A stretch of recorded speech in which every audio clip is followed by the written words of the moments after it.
This is Christine Ward, and it is Wednesday, March 23rd, 2011. I'm interviewing Mr. Thomas Webb, an academic hall at McDaniel College campus. Mr. Webb, can you start off telling me a little bit about where you grew up and what were your parents like? Sure. I grew up in Salisbury, Maryland, on the eastern shore of Maryland, which is about 30 minutes from Ocean City, Maryland, if you've ever been there. My parents, what were they like? Both of my parents are from the eastern shore of Maryland, too. One from Snow Hill, one from Pocomoke, if you've ever heard of those areas. Both, let's see, mother's always been in retail her entire life. Father's always been in construction. So a very blue-collar family. I guess very supportive family in general. Still together, as a matter of fact. So that's also a rarity that that's awesome. My parents are still together. What was your neighborhood like that you grew up in? Average middle class neighborhood. I would say it was unique because it was the entire cul-de-sac that I grew up on were all young families, so we all kind of grew up together as children, which was nice, and we all hung out together. There was probably about 8 or 9 different families that really were actively kind of engaged, both on the weekends and even after school. And the neat part is we're actually still friends after 20 years later, basically. So we've all kind of maintained close contact there. That's pretty cool. Yeah. What activities did you participate in? In high school, or just as a child? In general. In general.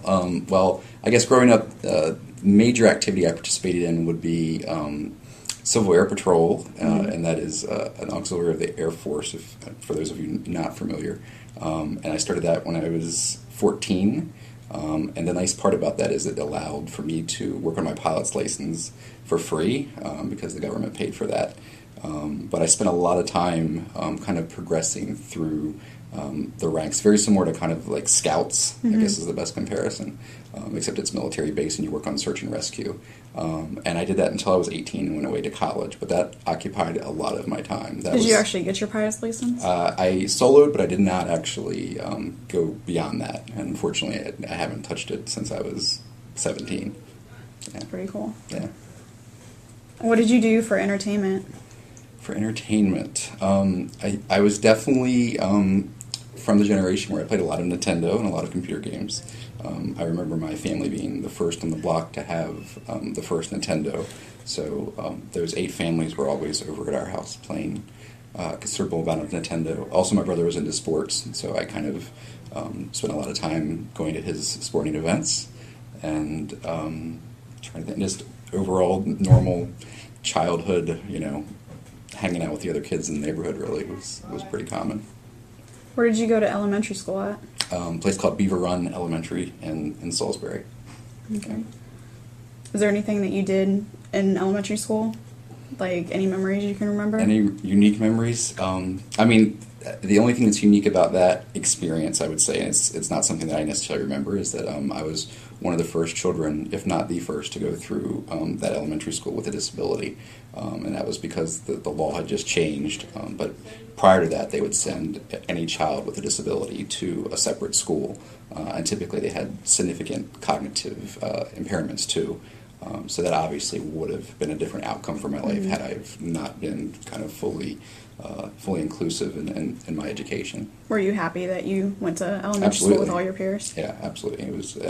It's meant a huge difference in the outcome where I am in life today, and thankfully, I had a set of parents that advocated very effectively for me. That's awesome. Where did you go to middle school at? I went to Wicomico Middle School. Probably, as if you talk to most people, not a good experience. I think everybody just wants to try to get through middle school and get to the next step, which is high school. But nothing. I can't say there's anything significant there that I had just started Civil Air Patrol at that point, which was probably a good external activity to get out of the mindset of middle school. What about high school? High school, went to Parkside High School, which is also in Salisbury. I actually had my choice between high schools because of having a disability and the layout of the schools being very different. One had kind of an open college layout, and that was Y High, Wycomico Senior High School. And then the other one being Parkside was a much more closed-in, kind of smaller area to navigate. So that's why I chose Parkside. I guess in terms of memories there, I think that was overall a good experience. But once again, spent a lot of my time with Civil Air Patrol. Also spent a lot of time doing drama. I was kind of a drama geek at the time.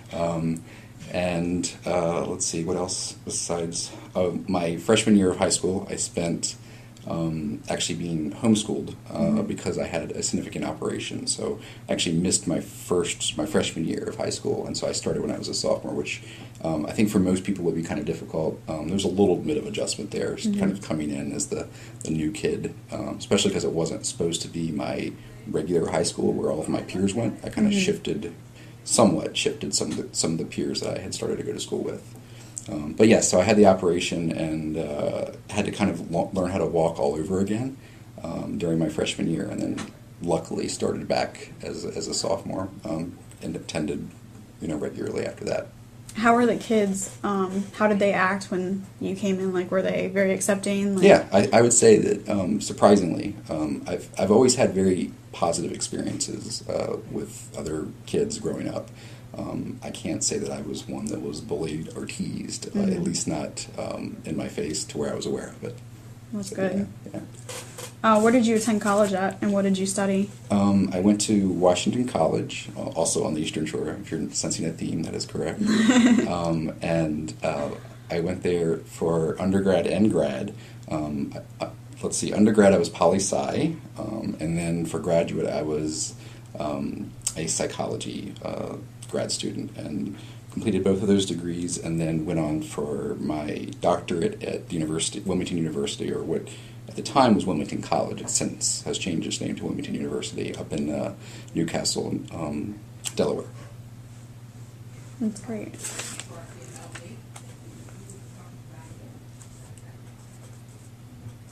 Were there any particular laws that influenced the education that you received? I would say the most significant law being IDEA, Individuals with Disabilities Education Act, obviously opened the door for me to have the opportunity to go to kind of a fully integrated, mainstreamed setting that I don't know that I would have necessarily had the opportunity to go to if it had been even 3 years earlier before the law passed. But luckily there was, the law was in place, and my parents obviously could fall back on that as one of the main reasons to do the right thing in terms of the school system. Yeah. What made you decide to come to McDaniel? I've been in higher ed a majority of my career.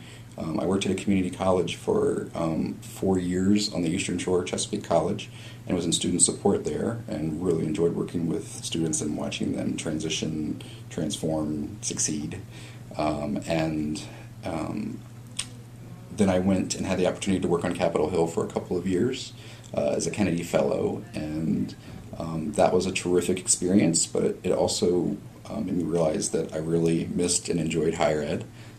So then, after spending 2 years in D.C., started looking to see what was out there, and landed in McDaniel after completing several interviews in the area at different universities and colleges, working in the field of disability support services.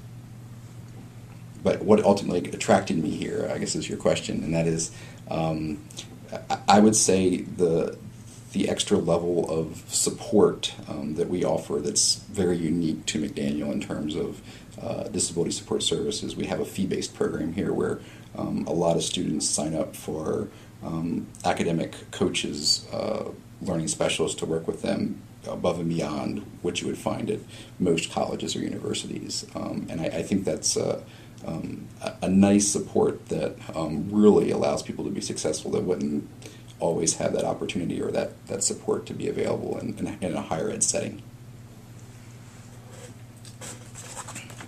What types of changes have you seen at McDaniel since you've been working here? I've only been here 2 years. Obviously, the most recent one being the new dining hall that opened up last night, which is a pretty significant change and one that was long overdue, and thankfully the new president saw that as a priority, and I think that if anything, that will actually draw people to the college now, because it's a very, very nice, welcoming, energized space. So I mean, that's one, I guess, one significant change that I've seen here in 2 years. And I've also seen a change even in the services we offer within the department here, within academic support services, and that there's growing numbers of students that we're seeing through the door that require some either accommodations or additional supports. When I first started here, there were only 35, 37 students enrolled. Now we're close to 70, so we've almost doubled our numbers in 2 years, which is pretty significant. So that kind of shows the trend out there that we're seeing a lot more students with learning challenges or other disabilities entering higher ed, which is a great thing. What kind of disabilities do you guys most commonly see? Most common disability within, I guess here at McDaniel, would be students with ADHD, and either by itself or in combination with some type of learning difference, or what used to be called learning disability, dyslexia, dysgraphia, dyscalculia, those being kind of the major ones, and also processing disorders.